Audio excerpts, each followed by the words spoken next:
is still.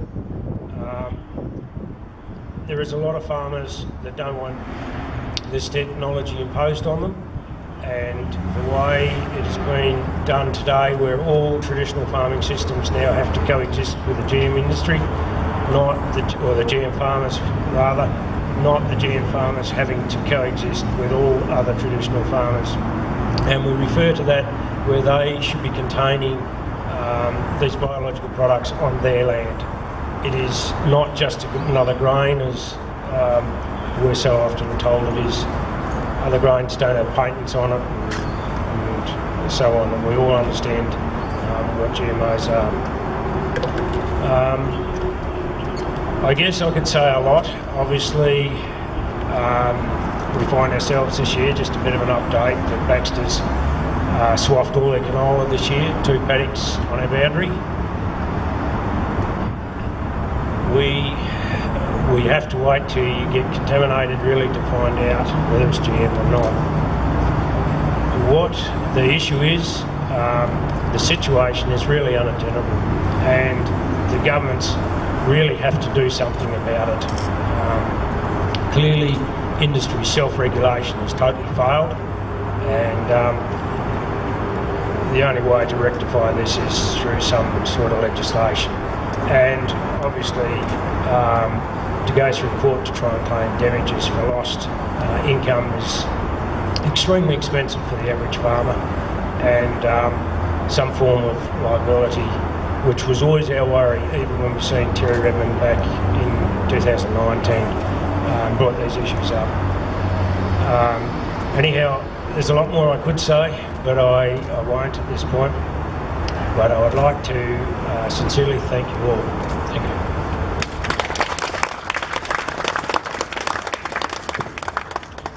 Thank you, Steve. We will continue to stand with you. If we are to have a choice to eat genetically modified free food, you must have the choice to farm genetically free modified grain. Now, I'd like to invite and welcome Chris Valentine to come up to the microphone.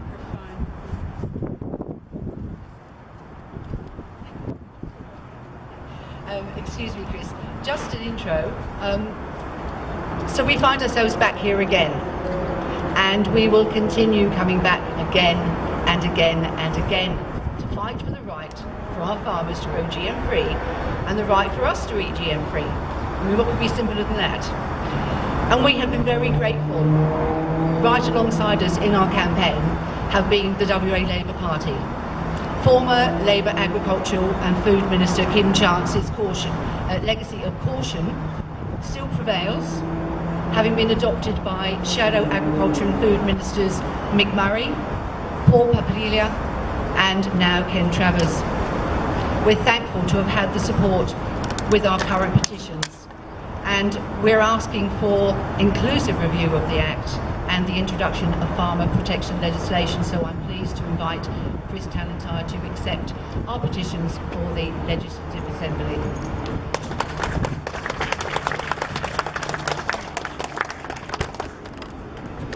Janet, thank you very much. It's a real honour to be able to table this petition. I know it's going to be a rolling petition. There'll be more signatures to come, 874 already tabled, more signatures to go in. I want to begin though by acknowledging the traditional owners of this land that we're meeting on, people who have been the custodians of this land and looked after it so well for thousands of years. Now our role in that custodianship is being tested. Yesterday, the Minister for Agriculture, the Honourable Ken Baston, gave notice that he wants to repeal the GM Crops Free Areas Act 2003. And as Janet mentioned, that's an act that Kim Chance, a former Labor Agriculture Minister, brought in to protect us from the uncontrolled use of GM crops. We're going to be opposing the repeal of that legislation because there's no evidence to suggest that the long-term feeding trials into the safety of GM foods, there's no evidence that that has been provided. There's no evidence that the market, the consumer, actually wants to eat GM product. And until all that has been provided, we'd be fools to weaken the current controls. I want to also acknowledge, though, the people who have been leading this campaign, working on it for so many years. People like Julie Newman, Steve Marsh, Janet Grogan, Shirley Collins. There are so many people who've done such a tremendous job of working on this campaign, getting the message out there. I also want to pay tribute, though, to that work that Kim Chance did when he was Agriculture Minister, and the way Mick Murray tenaciously fought on with the campaign in the 2008 to 2012 period, and then he was followed by Paul Papalia, who again courageously fought on. And now Ken Travers is our Agriculture Minister, a Shadow Agriculture Minister. Darren West, who works in the Honourable Darren West, a member for the Agriculture region in the Upper House. Darren West, my Legislative Assembly colleague, Simone McGurk as well. Your Labor members are doing their very best to keep this message out there that the time has not come for GM crops in Western Australia. We have the canola crops, and even there, when you look at the premium prices that you can get for producing a GM-free product, you have to say that the market demand for a GM product just isn't there. So the idea of people wanting to buy a loaf of bread that's made from GM wheat, it's just not there, that demand, compared with the demand that would be there, that is there already for a loaf of bread that is made from wheat that's GM free. Western Australia has the potential to keep our clean and green image, our GM free image, our reputation intact. We mustn't lose that. So you can rely on WA Labor to continue this fight. When the Honourable Ken Baston's legislation makes its way through the Parliament, Labor members will be opposing it and raising all of the issues that you'd expect us to make around the failure for the safety, health and safety aspect to have been fully proven, around the failure of the marketability arguments to have been proven. So those points, we hope, will help people see reason. We know that there are National Party members in the Parliament who in the past have gone on the record expressing their opposition to GM crops.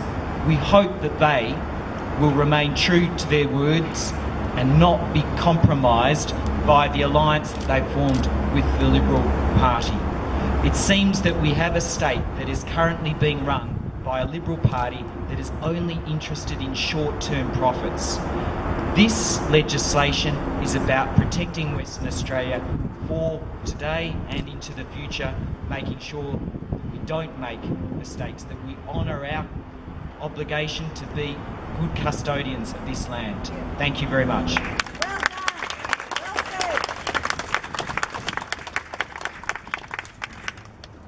Thank you, Chris Tallentire.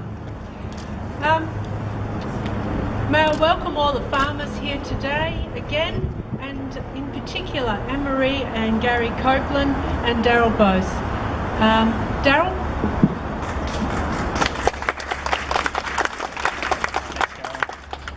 My name's Darrell Boase and I'm a farmer from Gamalling. I'm speaking to you here today on behalf of the newly formed farmer group, the GM-free farmers. We're a brand new group of farmers from all over WA with one thing in common, the desire to remain GM-free.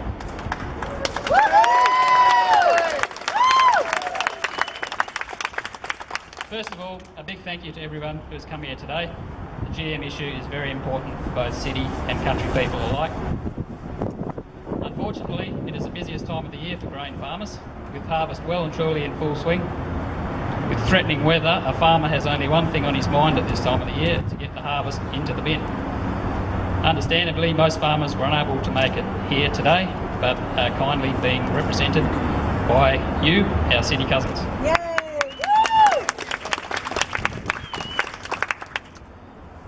We also want to thank you all for your ongoing support with our endeavours to remain GM-free on our farms and to keep GM out of the food chain, and most importantly, off your plates. So how did this new group come about? Well, it has been an idea for several years, but the recent threat of a repeal of the GM Crop-Free Areas Act finally got us into gear. A phone link-up with 15 like-minded farmers back in September this year to see if there was any interest in forming a new group dedicated to the promotion of GM-free farming resulted in a unanimous yes, there certainly is. As a result, we managed to launch our new group last week. As we're all farmers, we're all a little hesitant at becoming the media spokesperson for the group. So we drew straws, and unfortunately for Jeanette Littleow, she lost. Thank you, Jeanette, for your willingness to stand up when the rest of us folded, and you've been doing a great job. One other person I'd like to thank is the wonderful graphic designer, Melinda Bresman, who designed our logo and was instrumental in setting up our website. By the way, our website is gmfreefarmers.com.au. And we've started taking on members. It's open to all WA farmers at this stage, as well as giving you an option to join as a non-farmer. Farmer and non-farmer numbers will be quoted separately. Gary would now like to talk a little bit more about the GM-free farmers. Thank you.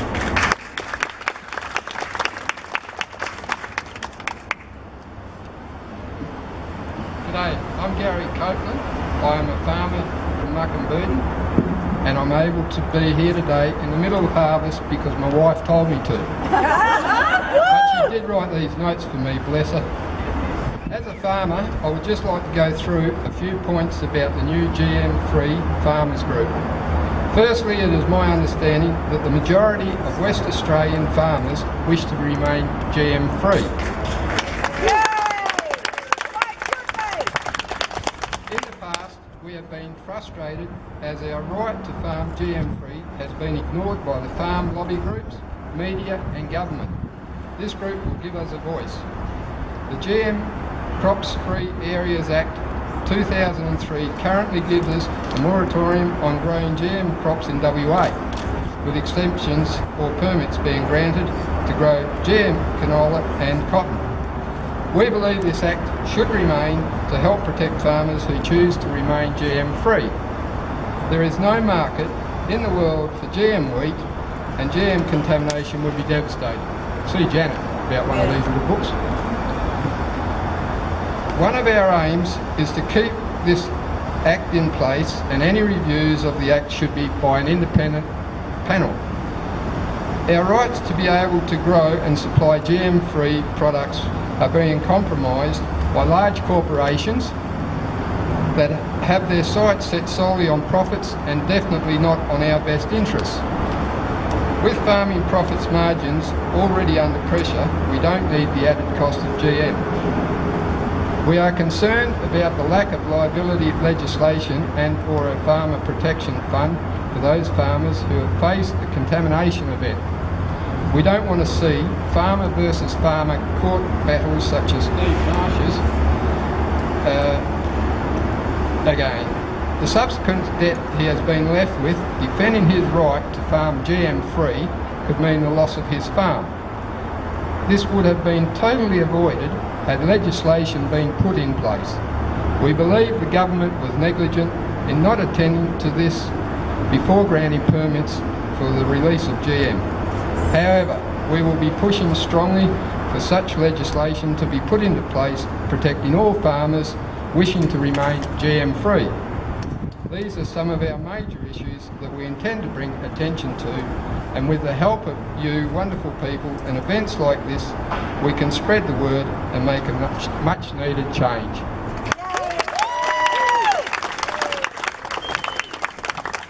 Thank you, Gary and Darrell, and we can only see that group going from strength to strength. The GM Crops-Free Areas Act 2003 has been the protection for our GM-free markets for over a decade, and it is the Greens Party that enabled this act to be put into place, along with WA Labour, when the Greens had balance of power. So we're very grateful that the Greens continue to support our campaign to maintain a GM-free WA. I would like to welcome Lynn MacLaren MLC up to receive our petitions for the Legislative Council.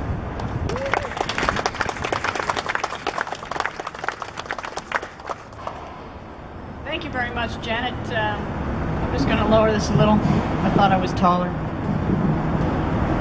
Look, I have stood beside you as we've marched through the streets and as we've gathered signatures on petitions, and I did that as a research officer in 2001 when the Labour government first considered whether to keep WA GM-free. And that was 13 years ago. We had a window of opportunity with Labour in power and the Greens in the balance of power to make this state GM-free.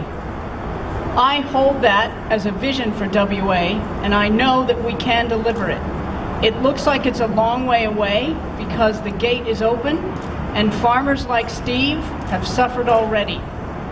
But that vision is still clear in my mind, and I am still completely committed to it.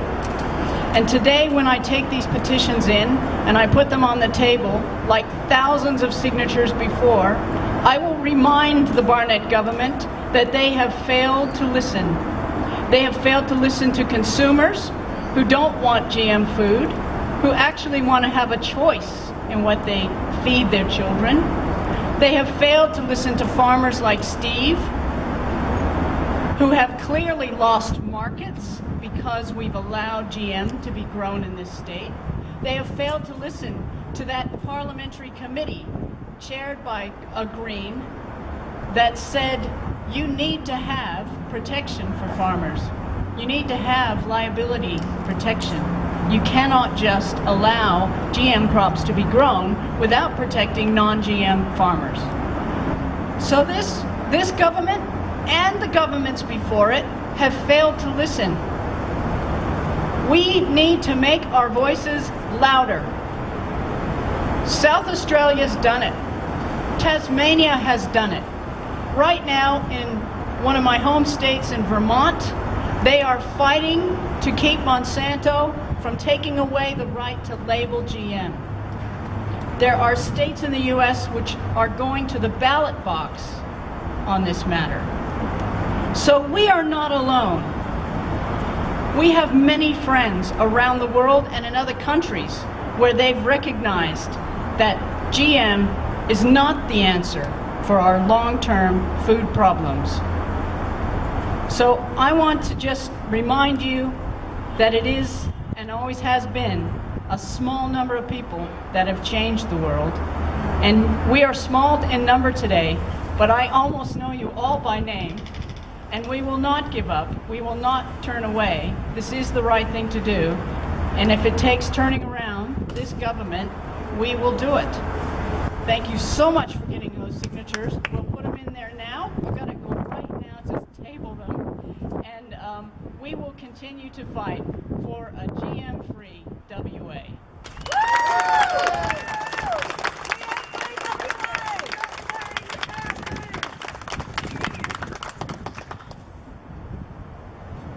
Thank you very much, Lynn. Now, what can we do? We're seeing here today something that we can do. We can talk to our politicians.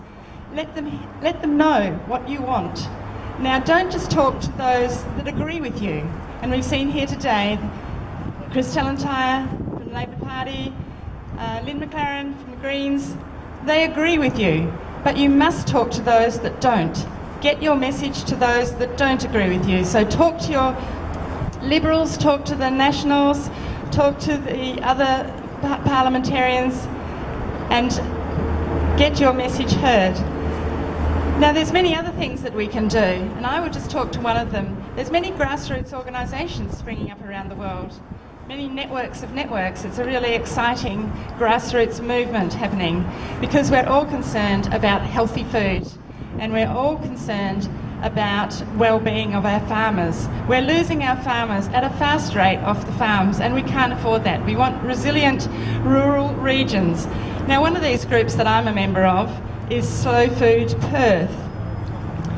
Slow food, the principle of slow food, it started in Italy in opposition to fast food, to say there's another way, there's a better way. And slow food really celebrates the story of food. And they're proud of telling the story of food. They're proud of labelling their food. They're proud of their flavours. They're even proud that if they taste a particular type of meat, they can even, in Europe I'm hearing, they can almost detect it back to the hill and the cow or the animal that the food came from, and even identify what they had been eating. They delight in food. The principle is good, clean and fair food. And on the Slow Food International website, I really encourage you to have a look, because they describe GMOs, that's genetically modified organisms, as a scam. They give their reasons, and they're very sound reasons. So have a look around. There's many, many organisations you can join. Get out there, get active, let your voice be heard. Now I'd like to call Julie Newman to the microphone.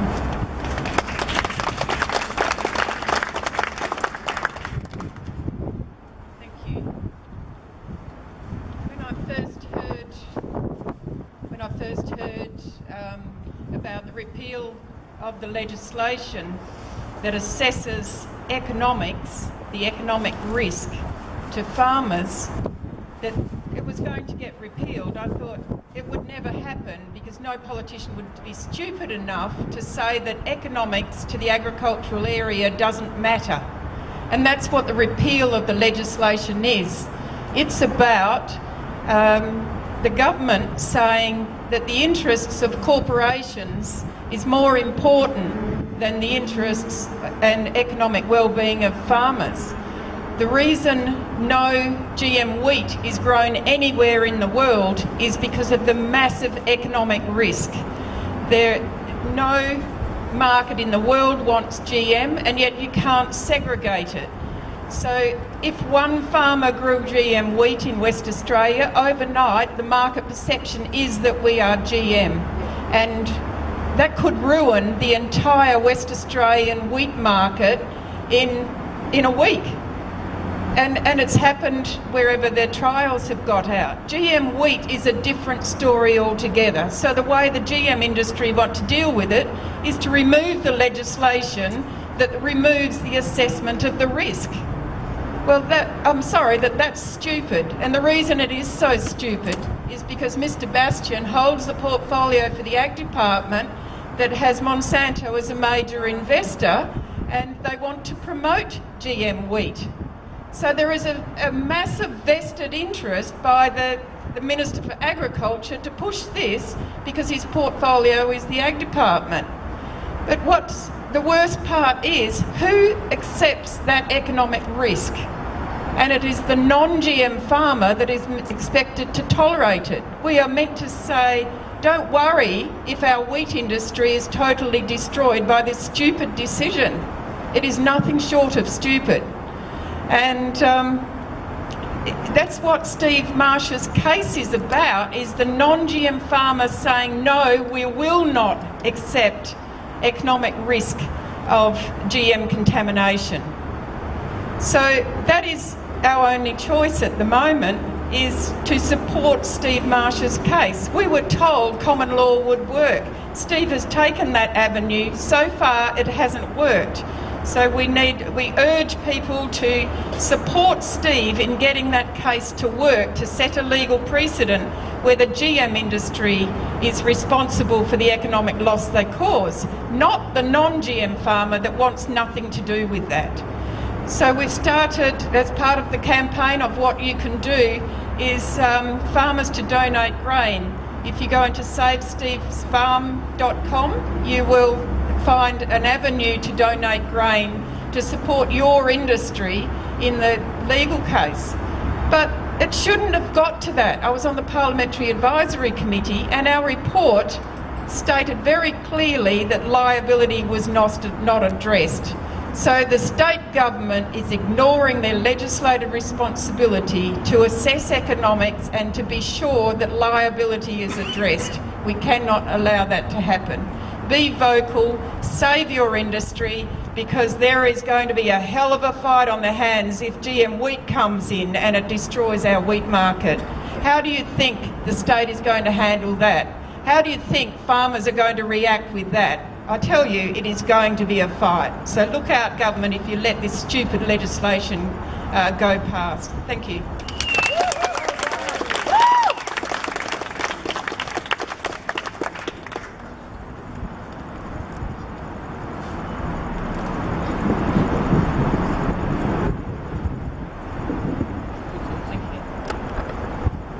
Hi, my name is Louise.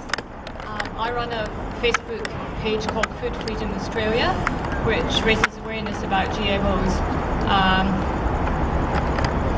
So I'm coming from a slightly different angle. In the past year, the followers on that page have grown from 400 to nearly 2,000. And I just want to talk about earlier this year. I stood outside the court and watched a devastated Steve Marsh and his wife leave after the verdict was handed down. And I also listened to a pro-GM person, who I'm sure we all know, tell us that organic food kills people and GMOs are perfectly safe because we just need to look at America, don't we? They've been there for decades and Americans are all fine. I won't mention the name of that person, but I'm sure we all know it was Bill Crabtree. And I also heard, so Bill Crabtree obviously is looking at different statistics than we're looking at. The health of Americans, as we all know, isn't all fine, and neither that of Australians. I also heard a lot of comments from people outside the court saying that farmers should have the right to choose to grow GM crops if they want to. And my answer to that is they obviously haven't heard of the harm principle, and the harm principle is that every person should have freedom of choice to do what they want as long as that choice does not harm others. Yeah. Later this year, in September I think it was, I read that the judge had now handed down the decision on court costs and that Steve Marsh now had to pay up to an additional $804,000. That made me so angry. Why should somebody have to pay anything for standing up for their right to choose? Just about Steve Marsh and Steve Marsh's farm, it's about all of us and our freedom to choose to eat GM free and grow GM free. So anger is a good thing if it spurs you to action, and I thought, what can I do about this? And what I actually did was start a fundraiser, a crowd fundraiser, to help save Steve Marsh's farm. This has now been going for 4 weeks. We're trying to raise $804,000, which is pretty huge, and it's actually proven a lot more difficult than I thought, and very time consuming, just finding email addresses to try and spread the word. I'm sure a lot of the emails are going into junk and people aren't even seeing them, but the amazing good news is that in 4 weeks we've raised almost $40,000.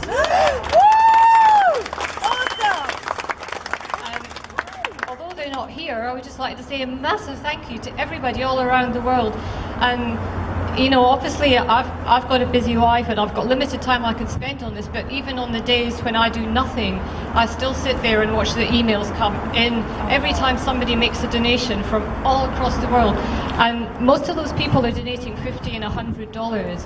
So that just shows how many people care about this and that the whole world is watching this. And I'd like to say a special thank you to the beautiful little pensioner in America who said, I can't really afford to donate, but I'm going to donate $10 for my pension. Oh. So rather than just say I can't afford it.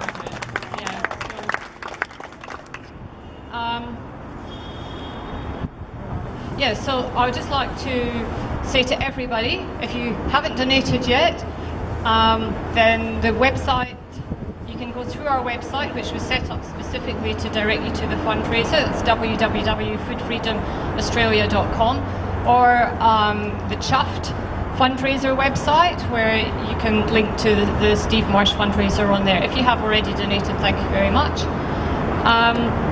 And I just want to say to everybody out there, what else can you do? Shirley's already given you some things, but there are others, like get angry, and redirect that anger into action. Don't sit back and wait for your neighbour or your friend to change things for you. We have to be the change that we want to see. When you go and eat out, ask them, are you using GM oil in your cooking? Give them information. A lot of them have never heard of it. When you're shopping, if you still shop in supermarkets, then yeah, ask them, where's the GM-free products? And basically, yeah, when there's no demand, there won't be any supply. So it's just like, yeah, vote with your dollar and make your dollar count. And yeah, that's it. Thank you very much. Thank you. What a wonderful bunch of speakers we've had today. Thank you all. And thank you everyone for attending today. It's lovely to see each and every one of you. For those of you who would like to watch from the public gallery to see the petitions table by Lynn MacLaren, please move in the direction round there, and it will start at 2 p.m. Okay, thank you. Thank you.